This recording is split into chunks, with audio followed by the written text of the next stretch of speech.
Hi guys, right, so today I am speaking with Lucy Brookes, who is the Divisional Operations Manager for Energie Fitness. Energie Fitness is a national gym brand in the UK and across Europe, Lucy?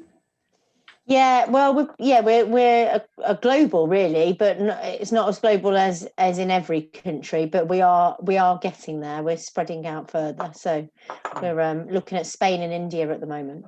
Fantastic.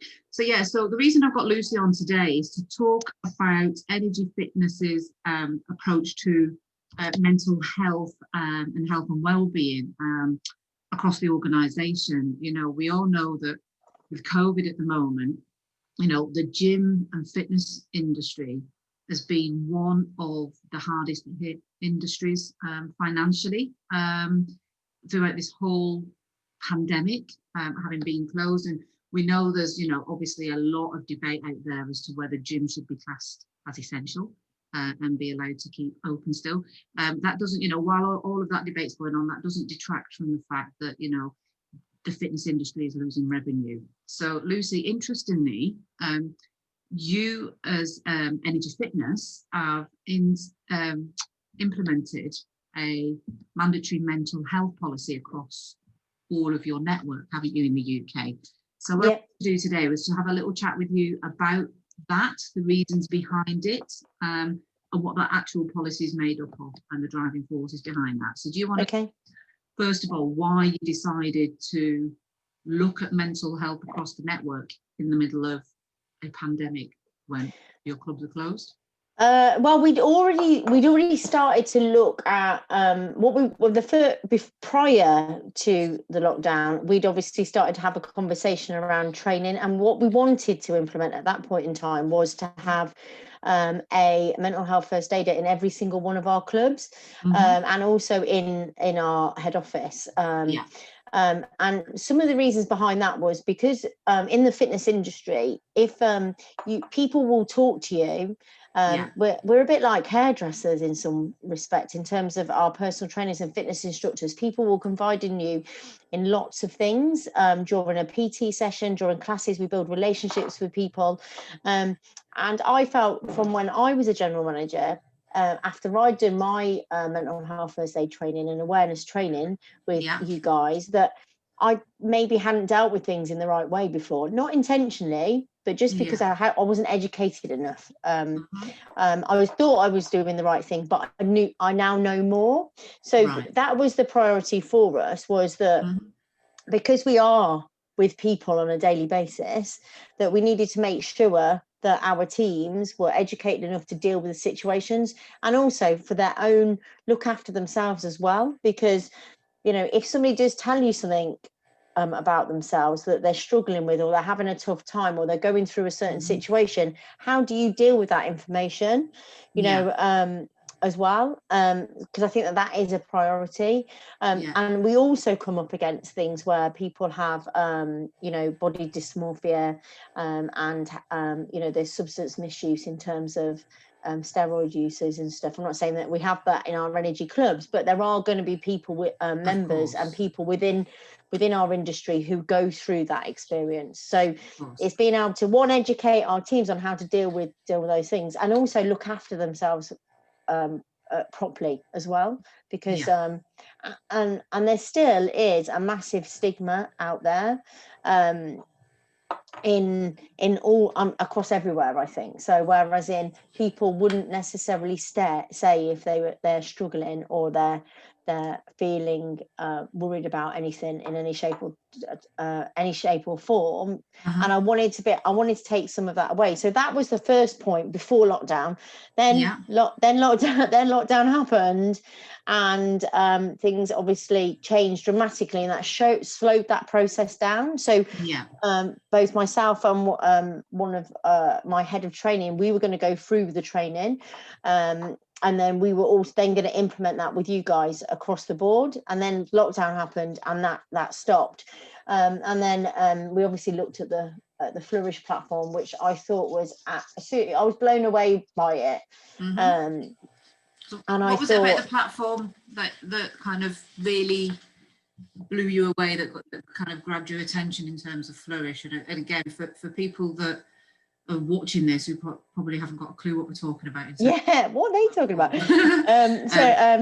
Yeah, I mean, in terms of, what that was what we were going to do, was going to have have somebody trained and educated in terms of mental first aid in every single club and at head office. But then when you showed me the Flourish platform, what the Flourish platform is that every single team member can have a wellbeing advisor in their pocket. So like having a personal trainer in your pocket, you're going to have somebody to help and support you in terms of your mental well-being in your pocket as well. And not just that, it also does, there's also the employee survey part of it, which we've done many surveys over the years. I've seen in the years that I've been in a leadership role, I've seen many surveys go out to employees, which you could work out who was answering it, because you had to put in whether you were female or male, how old you were, what sort of department you worked in, where you lived, what your shoe size was, and it was obvious who it was answering. So they weren't anonymous, were they? So how are you really going to understand how your staff are feeling unless you ask them, unless it is really, really anonymous? So I loved all of the stuff that it did. And then we also had two ex-employees in my network who I both knew personally commit suicide in July, and that was down to sorry, one second. The joys of working from home. Okay, that was down. They did have underlying problems, but lockdown made things worse for them, and they're not with us anymore. And they're both young, both vibrant. Just such a loss. Whereas if they'd had, I'm not saying that wouldn't have happened, but if they'd have had the Flourish platform, which gives them places that they can go for extra help, maybe that might not have happened. Yeah, we'll never know. But we needed to do something different to protect our teams, if that makes sense, as much as possible. Absolutely. We're not going to solve everything, but so as much as possible to protect them. And I was very, very passionate. I'm very passionate about that. It's about making sure your people are going to be more productive in their jobs if they are feeling physically and mentally well. No, of course. And as you say, with personal trainers, they are potentially taking on other people's woes and concerns, and not necessarily knowing how to address that. Now, originally, just so people understand, with Energie, we looked at, just like many organisations do, taking one or two people across the network in each of the different clubs and training them in mental health first aid, which is fantastic and a real great initiative. However, what we also understood was that actually that's just one person, and then there's pressure on that person to then have to support everybody else, and then who supports that one person. So this is where we came up with using the Flourish Dx platform. So it's a digital platform, and as Lucy says, it's a mental health companion in your pocket, and it's twofold. There is very much an employee data-driven side of the platform, which allows employers to understand what are the factors in the workplace that are causing stress. But then there is very much the employee support tool, which gives employees wellbeing tools to improve their understanding of the pillars of good mental health, to carry out stress reduction exercises such as meditation, such as breathing. But the one thing that it does have in there as well, in addition to all of those tools, is is a coaching bot. End up keeping it, so that's designed to kind of keep self-care front of mind on in a kind of fun and friendly way, just reminding you to take care, do these self-care activities. But it's got a full learning management system in, so instead of having to send everybody out for individual learning, you've got learning for all, so the whole organisation can be trained in mental health awareness. So it's not just about training the few to support the many, but making sure that everybody is trained in basic understanding of mental health and is aware. Okay, so Lucy, obviously, you know, there is a cost to the training that we have to put in. So how, organisation, did you get people on board, and indeed franchisees who have got businesses that are, you know, their revenues have dropped? How have you actually managed to get this implemented and received across the whole organisation? And was that a challenge for you? Yeah, I mean, what we looked at was spreading the cost over 12 months rather than them paying it up front. Obviously, if it becomes affordable, really affordable, then it means that it's not going to be, if they had to pay it all up front, it would be something they definitely couldn't afford to do at this point in time. So we looked at making it that it was spread across the 12 months. So in terms of a mental health first aid course, if you're paying £300 or £400 for that, that's a lot of money when your cash flow is tight. But if you spread that cost over a 12-month period, it's a much more manageable cost. So the clubs are paying around £50 a month for mental health first aider and the Flourish platform for 6 people. So you know, that is worth its weight in gold to have all of those things available. And that education, especially just on an app and their phone. So amazing. We have made it compulsory for everybody. So I have had some negative feedback on it.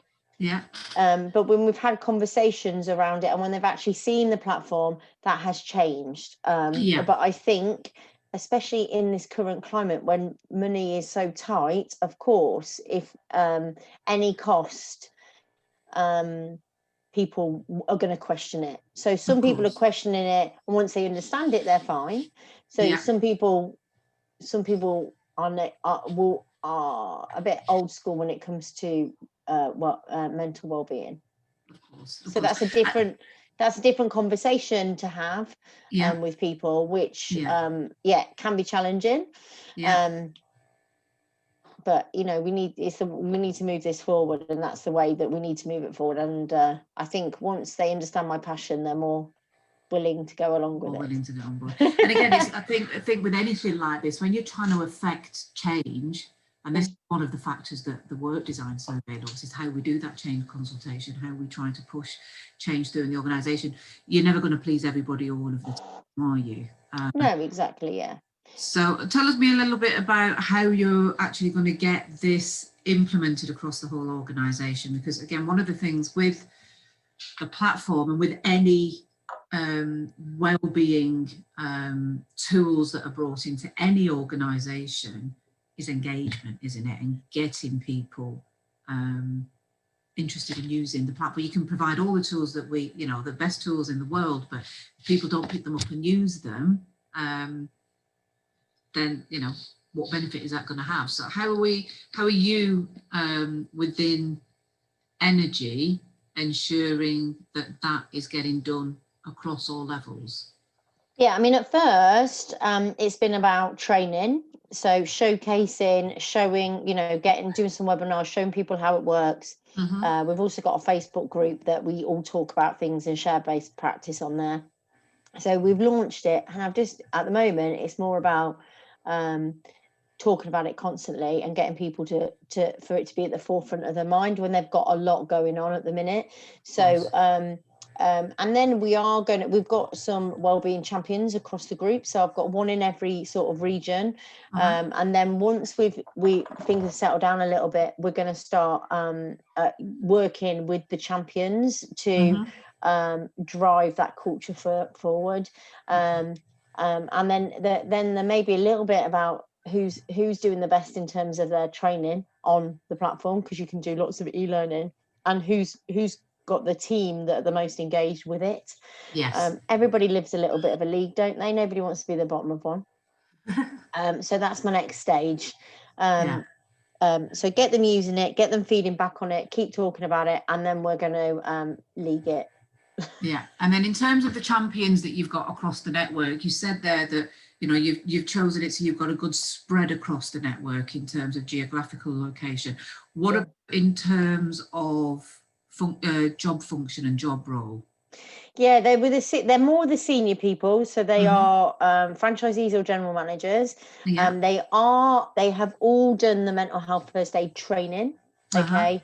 And then it worked out in terms of geography. So they had to have certain criteria for them to be there and want to do it as well. It wasn't you are, it was would you like to be, in terms of the conversation, because and all of them are really, like, I think I've got 10, they're all super, super passionate about being part of this project.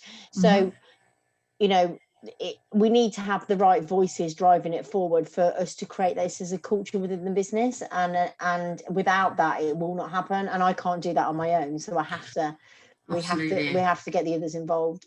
Yeah, it definitely needs to be a whole organisation approach, and there just definitely needs to be buy-in from all. And I think, you know, one of the things for me with Energie is that, you know, you've very much driven this from the senior team. It's from the top down, but you're taking that whole organisation approach. And, you know, I think with any change in policies, anything new that's brought into any organisation, change doesn't affect overnight, change doesn't happen overnight. It's getting that engagement, it's getting that buy-in, and it's about improving it